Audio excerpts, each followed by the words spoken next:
মার্কিন president Donald ট্রাম্পের এক চাঞ্চল্যকর দাবির পর এবার তা নিয়ে তৈরি হয়েছে তীব্র বিতর্ক। ট্রাম্পের দাবি নাকচ করে দিয়েছেন তারই ঘনিষ্ঠ উপসাগরীয় মিত্ররা। ইরানের বিরুদ্ধে যুক্তরাষ্ট্রের সামরিক পদক্ষেপের ঘোষণা কি শুধুই ফাঁকা বুলি, নাকি এর পেছনে রয়েছে অন্য কোনো কৌশল?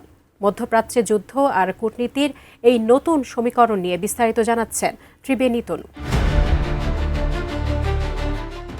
ইরানের বিরুদ্ধে মার্কিন সামরিক অভিযানের প্রস্তুতি এবং তা স্থগিত করা নিয়ে তৈরি হয়েছে চরম ধোঁয়াশা।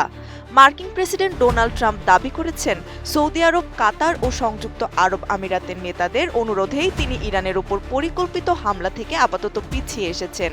তবে ওয়াল স্ট্রিট জার্নালের এক প্রতিবেদনে প্রকাশ পেয়েছে সম্পূর্ণ বিপরীত তথ্য।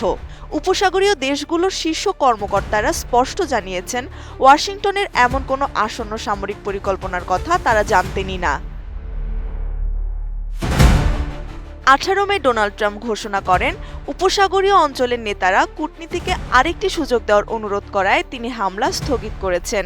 ট্রাম্পের দাবি, হামলার শুরুর ঠিক 1 ঘন্টা আগে তিনি চূড়ান্ত অনুমোদনের সিদ্ধান্ত থেকে সরে আসেন।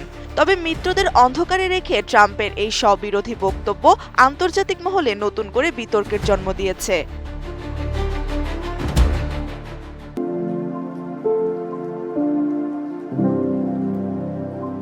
ট্রাম্পের উপদেষ্টাদের একাংশ মনে করছেন, সীমিত পরিসরে একটি সামরিক আঘাত তেহরানকে নতুন পারমাণবিক চুক্তি মেনে নিতে বাধ্য করবে। ট্রাম্পও হুঁশিয়ারি দিয়ে রেখেছেন, আগামী কয়েকদিনের মধ্যে আলোচনা কোনো চুক্তিতে না পৌঁছালে শুক্রবার বা আগামী সপ্তাহের শুরুতেই হামলা চালানো হতে পারে। যুক্তরাষ্ট্র কোনোভাবেই ইরানকে পারমাণবিক অস্ত্র তৈরি করতে দেবে না বলে তিনি আবারও পুনর্ব্যক্ত করেছেন।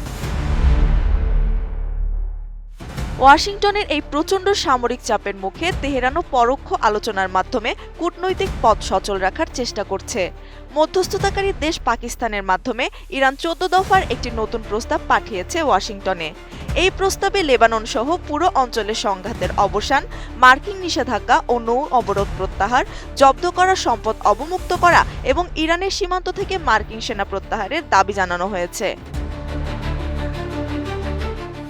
তবে ইরানের এই প্রস্তাবকে শুরুতেই অপর্যাপ্ত এবং অর্থহীন বলে নাকচ করে দিয়েছে হোয়াইট হাউস। মার্কিন কর্মকর্তাদের মতে এই প্রস্তাবে নতুন কিছুই নেই। ফলে ওয়াশিংটন ও তেহরানের মধ্যকার এই দীর্ঘস্থায়ী অচলাবস্থায় সবচেয়ে বেশি ঝুঁকিতে পড়েছে উপসাগরীয় দেশগুলো। ইতিমধ্যে ড্রোন হামলা এবং হরমুজ প্রণালীর নিয়ন্ত্রণ নিয়ে আমেরিকার উপসাগরীয় মিত্রদের উপর চাপ বাড়ানোর চেষ্টা করেছে ইরান। পাল্টা জবাবে সৌদি আরব ও আমিরাতেরও ইরানের সম্পৃক্ত লক্ষ্যবস্তুতে গোপন হামলা চালিয়েছে বলে জানা গিয়েছে। ত্রিবেণী তনু, ATN নিউজ।